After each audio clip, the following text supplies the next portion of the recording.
নমস্কাৰ টাইমেটলৈ স্বাগতম জনাই ষ্টুডিঅ'ত মই বিচিত্ৰ কোঁৱৰ এই মুহূৰ্তত লৈ আহিছোঁ এটা ডাঙৰ খবৰ গুৰুত্বপূৰ্ণ খবৰ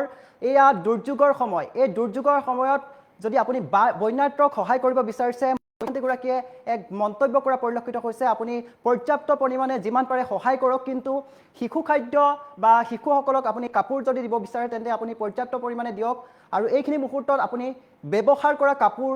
নিদিব বুলি উল্লেখ কৰিছে মুখ্যমন্ত্ৰীগৰাকীয়ে সবিস্তাৰ এই খবৰ লৈ অহাৰ পৰা কৰিছোঁ বন্যাত্মক লৈ মুখ্যমন্ত্ৰীগৰাকীয়ে এক ডাঙৰ খবৰ জনোৱা পৰিলক্ষিত হৈছে বন্যাত্মক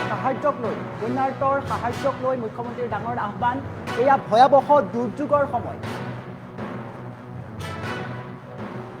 আৰু এই দুৰ্যোগৰ সময়ত দুৰ্গত লোকক আপুনি যিমান পাৰে সহায় কৰক মুখ্যমন্ত্ৰীগৰাকীয়ে এয়া আহ্বান জনাইছে এই সময়ত দুৰ্গত লোকক যিমান পাৰে আপুনি সহায় কৰক আৰু যদি কোনো লোকে সহায় কৰিব বিচাৰে শিশু খাদ্য অথবা কাপোৰ দিব পাৰে কোনো লোকে যাতে ব্যৱহাৰ কৰা কাপোৰ কানি নিদিয়ে তাৰ বাবে অনুৰোধ জনাইছে মুখ্যমন্ত্ৰীগৰাকীয়ে যিমান পাৰে নতুন কাপোৰ কানি আপুনি পঠিয়াওক বন্যাৰ্থসকলৰ বাবে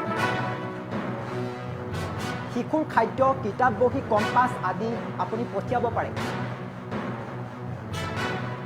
আৰু গুৱাহাটীত উপস্থিত হৈছে কেন্দ্ৰীয় পৰ্যবেক্ষকৰ দল আৰু ইতিমধ্যেই বানপীড়িত অঞ্চললৈ এই দল ৰাওনা হৈছে বুলি কৈছে মুখ্যমন্ত্ৰীগৰাকীয়ে এক ডাঙৰ খবৰ বন্যাত্মৰ সাহায্যক লৈ মুখ্যমন্ত্ৰীগৰাকীয়ে মন্তব্য কৰা পৰিলক্ষিত হৈছে বিশেষ আহ্বান জনোৱা পৰিলক্ষিত হৈছে এয়া ভয়াৱহ দুৰ্যোগৰ সময় এই সময়ত দুৰ্গত লোকক যিমান পাৰে আপুনি সহায় কৰক শিশু খাদ্য পৰ্যাপ্ত পৰিমাণে দিব পাৰে যদি কোনো লোকে সহায় কৰিব বিচাৰে শিশু খাদ্য অথবা কাপোৰ দিব পাৰে কোনো লোকে যাতে ব্যৱহাৰ কৰা কাপোৰ কানি নিদিয়ে তাৰ বাবে অনুৰোধ জনাইছে কিয়নো তেওঁলোকৰ ৰোগ প্ৰতিৰোধ ক্ষমতা ইতিমধ্যেই কিছু কমি গৈছে তেওঁলোকে বিভিন্ন ৰোগত আক্ৰান্ত হ'ব পাৰে গতিকে এবাৰ ব্যৱহাৰ কৰা কাপোৰ কানি আপুনি যাতে নিদিয়ে সেয়া আপুনি লক্ষ্য ৰাখিব কিয়নো তেওঁলোকে ইতিমধ্যেই যথেষ্ট চাপত আছে যথেষ্ট দুৰ্বল হৈ আছে তেওঁলোকৰ ৰোগ প্ৰতিৰোধ ক্ষমতা কমি আছে গতিকে তেওঁলোকক যাতে নতুন কাপোৰ কানি দিয়ে সেয়া আহ্বান জনাইছে মুখ্যমন্ত্ৰীগৰাকীয়ে আৰু যিমান পাৰে নতুন কাপোৰ কানি পঠিয়াওক আপুনি শিশুৰ খাদ্য কিতাপ বহী কম্পাছ আদি আপুনি পঠিয়াব পাৰে গুৱাহাটীত ইতিমধ্যে উপস্থিত হৈছে পৰ্যবেক্ষকৰ দল কেন্দ্ৰীয় পৰ্যবেক্ষকৰ দল আৰু ইতিমধ্যে বানপীড়িত অঞ্চললৈ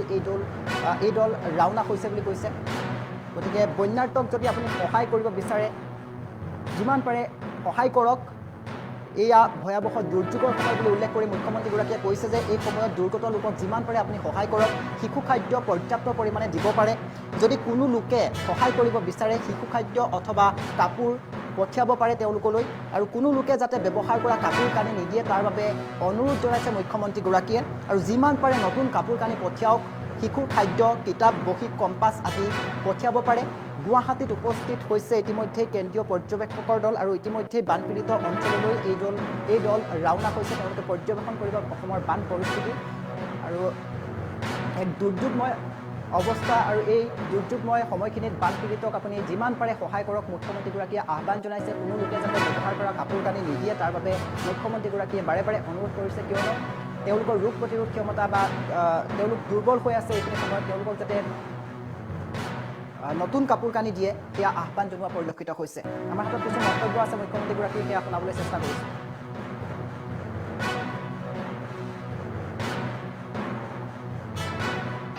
পাৰ মানুহ হিচাপত আমি আগতে চাউল দালি এনেকৈ দিওঁ কিন্তু শিৱসাগৰ আৰু চৰাইদেউ জিলাৰ বাবে আমি এটা ফেমিলি কিট বনাইছোঁ দুজন দেউতাক মাক দুজন ল'ৰা ছোৱালী এই ধৰণে আমি এটা ফেমিলি কিট বনাই যাতে একেবাৰে ওজন কৰি বস্তু দি থাকিব নালাগে মানুহখিনি বিপদত আছে একেবাৰতে 8 কেজি চাউল 2 কেজি দালি 1 লিটাৰ মিঠাতেল এই ধৰণে আমি এটা পেকেট কৰিছোঁ আৰু আজিৰ পৰা তাত আমি ৰিলিফৰ ব্যৱস্থাটো অলপ পৰিৱৰ্তন কৰি কোনো মণ্ডল মহৰীয়া গৈ আকৌ জুখি থাকি ডাগা পাল্লা দি যাতে বস্তু দি থাকিব নালাগে প্ৰত্যেকটো পৰিয়াল বুলি আমি এটা পেকেট দি দিব পাৰোঁ তিনচুকীয়া ডিব্ৰুগড় নগাঁও যোৰহাট আৰু গুৱাহাটীত এই পেকেটবোৰ আমি পেকেটিং কৰি আছোঁ যেহেতু শিৱসাগৰ বা চৰাইদেউত সম্ভৱ নহয় অহা আজিও কিছু পেকেজ গৈছে, অহাকালিও যাব। 3 দিনৰ ভিতৰত আমি আশা কৰোঁ। লুজ চাউল দালি দি আছে অলৰেডি, এনেকুৱা নহয় যে পেকেটটো হ'ব বুলি। লুজ চাউল দালি দি আছে। অতিৰিক্তভাৱে আমি ফেমিলি পেকেট এটা আমি দিয়াৰ বাবে আমি আগবাঢ়ি গৈছোঁ। বহুত মানুহে মোক সুধি আছে যে তাতে আমি কি সহায় আমি ৰাইজক কৰিব পাৰোঁ। বহুতবিলাক NGO বা আন লোকে আমাক সুধি আছে। মোৰ এটাই অনুৰোধ যে আমাক যথেষ্ট কাপোৰ কানি লাগে, কিন্তু ইউজ কাপোৰ কানি নালাগে। পুৰণা কাপোৰ কানি আপোনালোকে জানে যে চৰাইদেউ শিৱসাগৰত আমাৰ যিমানবিলাক পৰিয়াল আছে, তাতে আমি ইউজ কাপোৰ পঠাই বহুত বেছি লাভ নহ'ব, কাৰণ তেওঁলোকে ব্যৱহাৰ কৰিবলৈ অসুবিধা পাব। গতিকে মোৰ অনুৰোধ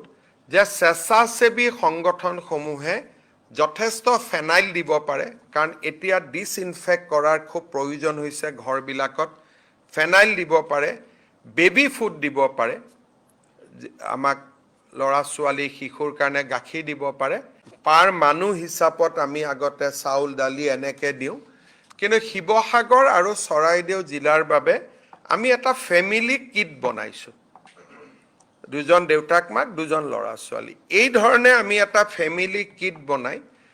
যাতে একেবাৰে ওজন কৰি কৰি বস্তু দি থাকিব নালাগে, মানুহখিনি বিপদত আছে। একেবাৰতে 8 কেজি চাউল, 2 কেজি দালি, 1 লিটাৰ মিঠাতেল, এই ধৰণে আমি এটা পেকেট কৰিছোঁ। আৰু আজিৰ পৰা তাত আমি ৰিলিফৰ ব্যৱস্থাটো অলপ পৰিৱৰ্তন কৰি, কোনো মণ্ডল মহৰীয়া গৈ আকৌ জুখি জুখি থাকি দাগা পাল্লা দি যাতে বস্তু দি থাকিব নালাগে, প্ৰত্যেকটো পৰিয়াল বুলি আমি এটা পেকেট দি দিব পাৰোঁ। তিনিচুকীয়া, ডিব্ৰুগড়, নগাঁও, যোৰহাট আৰু গুৱাহাটীত এই পেকেটবোৰ আমি পেকেটিং কৰি আছোঁ, যিহেতু শিৱসাগৰ বা চৰাইদেউত সম্ভৱ নহয়। অহা আজিও কিছু পেকেজ গৈছে, অহাকালিও যাব। 3 দিনৰ ভিতৰত আমি আশা কৰোঁ। লুজ চাউল দালি দি আছে অলৰেডি, এনেকুৱা নহয় যে পেকেটটো হ'ব বুলি। লুজ চাউল দালি দি আছে। অতিৰিক্তভাৱে আমি ফেমিলি পেকেট এটা আমি দিয়াৰ বাবে আমি আগবাঢ়ি গৈছোঁ। বহুত মানুহে মোক সুধি আছে যে তাতে আমি কি সহায় আমি ৰাইজক কৰিব পাৰোঁ। বহুতবিলাক NGO বা আন লোকে আমাক সুধি আছে। মোৰ এটাই অনুৰোধ যে আমাক যথেষ্ট কাপোৰ কানি লাগে, কিন্তু ইউজ কাপোৰ কানি নালাগে। পুৰণা কাপোৰ কানি আপোনালোকে জানে যে চৰাইদেউ শিৱসাগৰত আমাৰ যিমানবিলাক পৰিয়াল আছে, তাতে আমি ইউজ কাপোৰ পঠাই বহুত বেছি লাভ নহ'ব, কাৰণ তেওঁলোকে ব্যৱহাৰ কৰিবলৈ অসুবিধা পাব। গতিকে মোৰ অনুৰোধ যে স্বেচ্ছাসেৱী সংগঠনসমূহে যথেষ্ট ফেনাইল দিব পাৰে, কাৰণ এতিয়া ডিসইনফেক্ট কৰাৰ খুব প্ৰয়োজন হৈছে ঘৰবিলাকত।